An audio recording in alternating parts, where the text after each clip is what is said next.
Saying something that may cause discomfort, even if that something is true, can be considered hate speech in Canada. It doesn't matter whether the speech is true or an opinion expressed in good faith with the utmost respectful tone. Now, if what you say doesn't match the approved narrative around a sensitive subject, you could lose your job, and for many in this situation, it could even mean a ruined relationship or two, or ruined reputation. That's exactly what happened to my guest today. Jim McMurtry was fired from his job as a teacher for stating inconvenient facts about residential schools. I'm Melanie Bennet. This is Disrupted.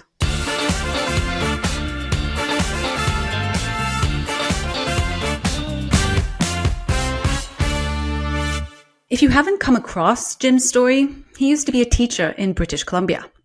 He came to the job rather well educated, with a PhD in education, with a specialization in Indigenous history. But in May 2021, news of residential school mass graves triggered a wave of national and international media coverage. During a class discussion, a student brought up the discovery of unmarked graves at the Kamloops residential school. Naturally, it was a huge deal at the time. Now, Jim, knowing a fair amount on the topic, explained that most deaths were likely caused by disease and probably not murder. Before his answer, he was put through the bureaucratic disciplinary grinder and eventually terminated. And it wasn't that he lied, it was that he contradicted the official narrative. Jim wrote about his experience in his new book. Now, contrast that with recent events transpiring in Alberta. The government there announced a book review of library materials of a rather salacious and questionable nature, asking whether sexually explicit or age-inappropriate content should remain available to minors. Predictably, and rather swiftly, progressives called the move book banning. And here in Ontario, one school board pulled a similar, let's not call it a book ban, by removing all books published before 2008 to avoid potential offence. They called it weeding.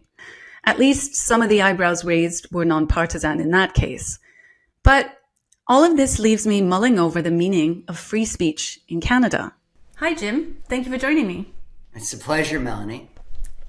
I read your book. I have it here. Well, I must admit, I didn't have a chance to read it all because I only just got it. I read it in sections. And I wanted to note that it's pretty light in tone, even though the content is pretty heavy. It's what happened to you.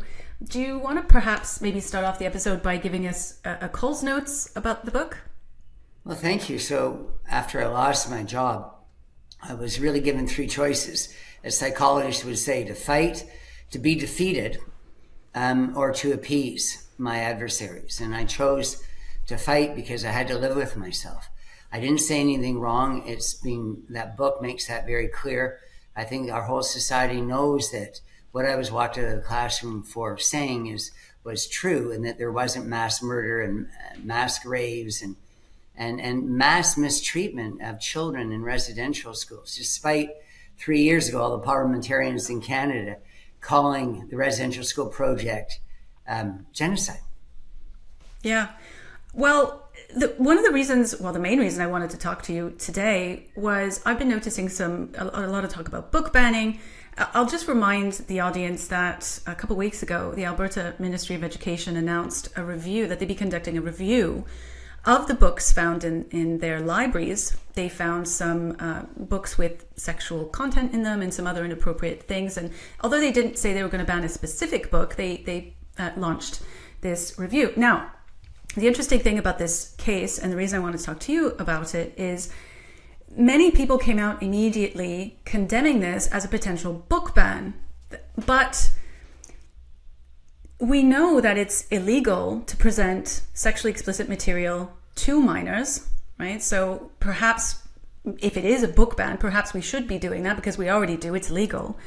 But in contrast to your launch for your book was at a school. Was at your old school, was it not? Yes. And they shut it down. They evacuated the whole school with 2 hours to go in a work day. And they've accused me, of course, of not being educationally right. And they take away that time for kids at school. And they didn't tell the kids. and they worked really hard with police officers to make sure that the kids didn't approach me. And all of it was there. What do you mean evacuated? They moved all the kids out of the school. So it was the same drill as with a fire alarm. Like when you have a fire? Yeah, that's right. So they move all the kids out. They don't have them running. They had them all in their backpacks because they were going home. And I was able to speak to some kids, but they're the ones that came back 2 hours later because their parents were picking them up at the school. So even though they evacuated their school, so they wouldn't, it wasn't me they were avoiding, it's the idea. And the idea is that they lied to kids 4 years ago about what happened in Kamloops. And they've never, nowhere in Canada, have any of these people gone back and said, oh, by the way, we were wrong. We had you crying and wearing orange all year long and thinking Canada was this terrible country. We were wrong. That's not happening. So it's really, I'm sort of a little bit like Emmanuel Goldstein in the novel 1984. You know, it doesn't matter if he exists or not. It's the idea itself can't be destroyed. And the idea that I'm referring to is truth. That I don't think you can manipulate or defame or twist history and get away with it for long. But they're still trying. So did they come out with any, the school, for example, did they come out with any public announcement about that situation at all, or a public statement? Well, you know, this is really interesting, and I'm delighted. I was just little old me here. So I put out in my X account that I was going to my old school because nobody seems to care about the fact that, you know, even 4 years later, nobody's digging, and we all know it was a hoax. And so I said I was going to go. So that was Wednesday night of last week. Thursday, when I came home around dinner hour, there was a white envelope stuck door height into the wedge in my door, front door. And it was a very threatening letter from my school board. So I don't know how they were able to move that quickly because it was a letter that was clearly vetted by lawyers. So how did they late Wednesday night know what I had posted and within 24 hours have that threatening letter saying that I was intimidating students and affecting, and obviously in a negative way, the mental health of Indigenous students. And then the next day was my book launch across the street from the school, and with a number of people and so forth. Very peaceful, even though the police were there, and some of the people with me were spat on and so forth. But none of our group. We were just simply saying that, you know, the school didn't tell you the truth. They defamed the dead. They pretended that Christian missionaries in these schools, particularly Kamloops, were murderers. That's all it was about. So the school was paranoid about that, evacuated the school because it doesn't want kids to hear the other side. And the goal of an educator is never, of course, to put any ideological pressure on children. It's to get them to make up their own minds and think better. Yeah, so I guess that's why they would have to evacuate the children so they don't speak to you. I mean, but they must have also, if they sent you a letter saying that you were affecting the mental health of Indigenous students, they must have spoken to Indigenous students that complained that you were affecting their mental health. But no Indigenous child on a Thursday night or Wednesday night is following a former teacher's X account? Like how in the world? I don't think the Indigenous students had no idea I was there until it happened on Friday and they were told to leave the school. So the important point here is that what they do in schools, what the left does, what this woke cult does is say it's about safety. And schools, have to be concerned about children's safety. But an obvious thing is safe from fire and other external threats. But what they're doing right now is none of those things. Because we know that the term harm obviously gets extended. The meaning of it gets extended, right? So what do we even mean by harm? But what they were doing they want so badly for every child in Canada in school, including in daycare, because my 3-year-old grandson was told the other day that First Nation children were taken from their families and put in schools and had their hair cut and like 3-year-old. So what they're doing is they're lying to kids, making it seem as though this is, again, this traumatic experience visited upon every Indigenous child, because of teachers. That's causing harm. I did not cause any harm. So what they're doing is they're perverting all this. They're saying that they keep Indigenous children and other students of the school free from the harm that my book that you held up represents. They're keeping kids safe from ideas. They're keeping kids safe from truth. They're keeping kids safe from resilience, from knowing their past, from knowing their roots, from knowing knowing that men and women who came before and worked in these schools weren't monsters. That's such a, it's such, again, a perversion of language. The idea that a former teacher holding up a book and across the street, nobody had to come anywhere near me, and there was some older people like myself sitting on lawn chairs that the school needed to be evacuated for, that just shows you the authoritarian impulses, and I think the fear. The fear is what they're doing in schools and have for a few years in society, whether it's to do with race, whether it's to do with gender, whether it's to do with censoring literature and so forth. They know they're wrong. So they're paranoid. Well, they're absolutely paranoid. Yeah, because if I draw your attention to the election period, at the English language debate, or just after the English language debate, Rosemary Barton came out and had a spat with, I think it was Rebel News, stating that Rebel News reported asked an impolite question about residential schools. And that bodies had been found all over the country, I think she said. And they were forced to have to retract this comment, which was on a web page, but all the way down the page. It wasn't even obvious when you looked at the web page, this correction, stating that, in fact, no bodies had actually been found. And you would think that this would make waves across the country. And yet your book saying the same thing is met with accusations of harming students. Yeah, it's really quite extraordinary. So Canada, Trudeau in particular, ran with this social panic, so he could virtue signal and pretend he was on a moral high ground, because unlike everybody else, he knows about all these murdered children. And the fact that you have someone who, as important as Rosemary Barton, believing in this fiction is really worrisome about Canada. And the person who posed the question from Rebel News was Drea Humphrey, who is part Black and part Indigenous. So the woke are not only scoffing at old white men like me and calling me denialist and racist, and again, I haven't taught in 4 years and never teach again. So they've destroyed me. And all I can do is defend myself. So I won't work again, but I'm going to help set the record straight. So they don't ever want to engage in any of this, because what they say about children being in the wrong body, or what they say about To Kill a Mockingbird, the latest book to be banned where I live, this isn't just about Indigenous issues. This is about all sorts of things. No, it's about speech. I mean, ultimately, the way that I look at it is beyond the question of the residential schools. I mean, it really is a question of speech, and is true speech allowed in this country? So there's something to be said about opinions. Maybe somebody's opinions is hate speech, and there can be a conversation around that.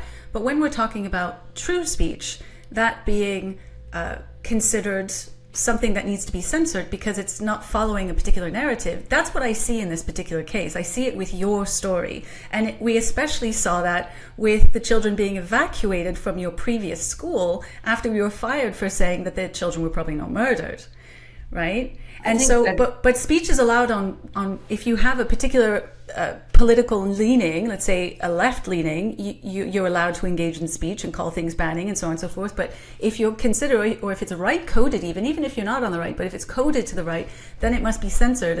And it's not called a ban. It's just hate speech, right? And I worry about what that will do. So I'm very glad to see people like you not giving up. And a few years later, it looks like you're being vindicated with this story, the CBC having to admit that, in fact, there are no bodies that they found. Yeah, I ran out of copies of my book. I've got to reprint hundreds more. People are becoming aware that they're not getting the goods from mainstream media. I would go further than what you said, Melanie, and say it's not about having the right to speak truly in schools. Because who defines what truth is? As Dalai Lama once said, that the truth is like a diamond. Each side or facet is one part of the truth.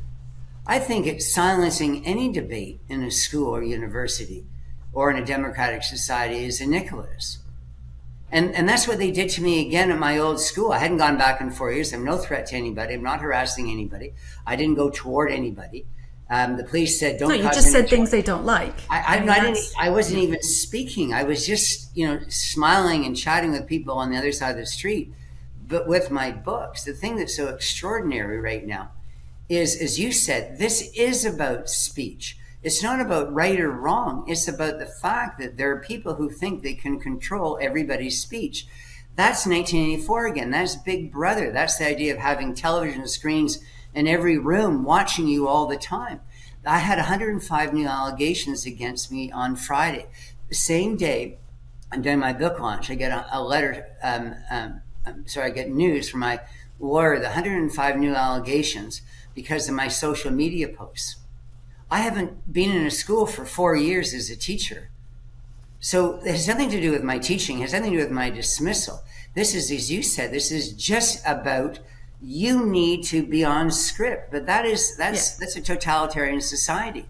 That's not the Canada that I'm ever going to accept. And that's why those people, they threaten me and they offer me money from time to time. They do everything they can to induce me to give up. And they don't know how to deal with me because I'm not going away. And there is going to be a day soon that every single Canadian is going to know that there are no murdered children. There are no missing Indigenous children at those schools. There never was any unmarked grave. There is never was ever parent looking for a missing child.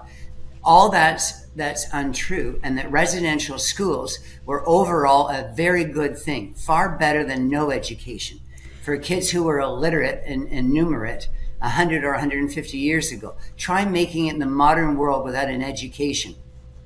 Yeah, well, we see, certain Canadians being targeted. It seems to me to make an example of.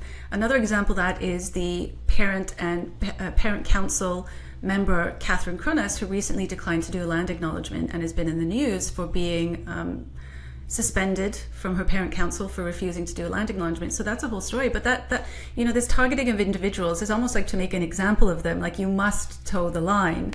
I feel like you're one of those individuals that is targeted for that particular reason. But I just want to pivot just slightly to close off the episode, because there's a little tidbit of information that people might not know about you, and that is your connection to our current Prime Minister.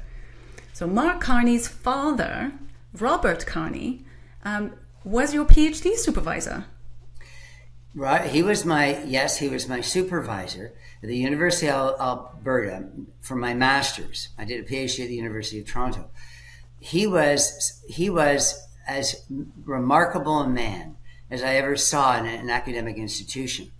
And what he said while I did my thesis, which really, he really helped me, he said to me, well, why don't you do what I'm doing? His particular interest was Indigenous education and how to make it better, because the problem in Indigenous education wasn't murdering priests or nuns with guns. The problem was that the kids didn't stay in school. So they were provided schooling, day schools or regular schools or residential schools, but they didn't stay. Many of them only lasted a year or two. So he asked me to work with him to try and see how it could be made better. And this was in the 1980s. And then years later, his son becomes Prime Minister, and he's asked about this. He knows his whole father never once said residential schools were bad, because that didn't make any sense. It was all about providing education. How do you provide education to kids who live in a nomadic band of 50 in the Arctic? How do you do that without bringing them somewhere to go to school? So Robert Carney and I never talked about whether the schools were good or bad. That just seems so superficial. It was about how to make them better and serve Indigenous children. And so what does Mark Carney do? He says, I love my father, but I don't agree with those views. Well, what do you not agree with?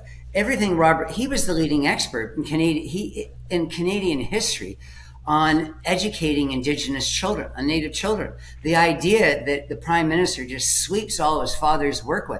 My father was the Chief Justice of Ontario and a politician and a diplomat and all sorts of things. And you know what? Right or wrong, I'd always stand by my father. So I found that peculiar. But secondly, Robert Carney was a better man than his son to do that to Robert Carney. This was a man that should be read, not dismissed for those views.